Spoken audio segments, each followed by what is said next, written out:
हम झा कल्याणी सबगोटे के गोर लगे छी और स्वरचित एक जितिया के गीत सुना रहा छी। आशा करैत छी नीक लागत अहाँ सबके, तो सुनल जाओ अपने सब। और जँ नीक लागे तो यूट्यूब चैनल के सब्सक्राइब जरूर करबे।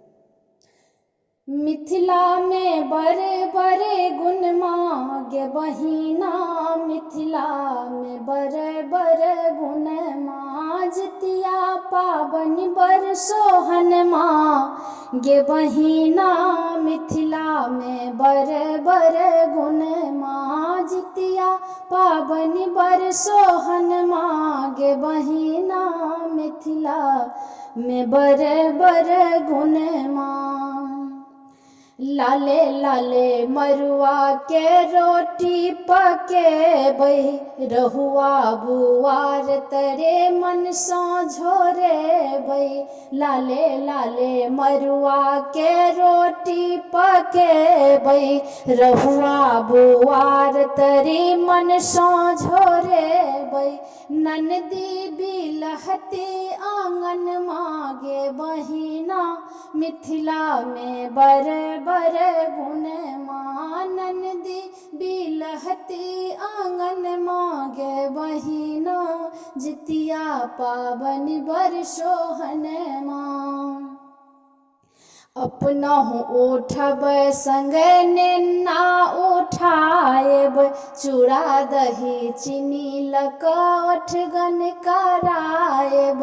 अपनहु उठब संगे नेना उठाएब, चूड़ा दही चीनी लक ओठगन कराएब। सब कियो खाएब खिलीपन माँ गे बहिना, मिथिला में बड़े बड़े गुण माँ, सब कियो खाएब खिलीपन माँ गे बहिना, जितिया पाबनि बड़ सोहन माँ।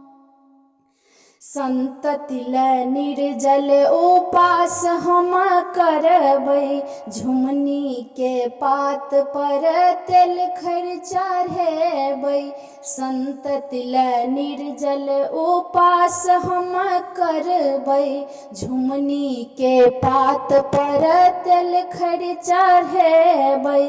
पूजब जितवाहन चरण मागे बहिना, मिथिला में बड़े बड़े गुण माँ। पूजब जितवाहन चरण मागे बहिना, मिथिला में बड़े बड़े गुण माँ।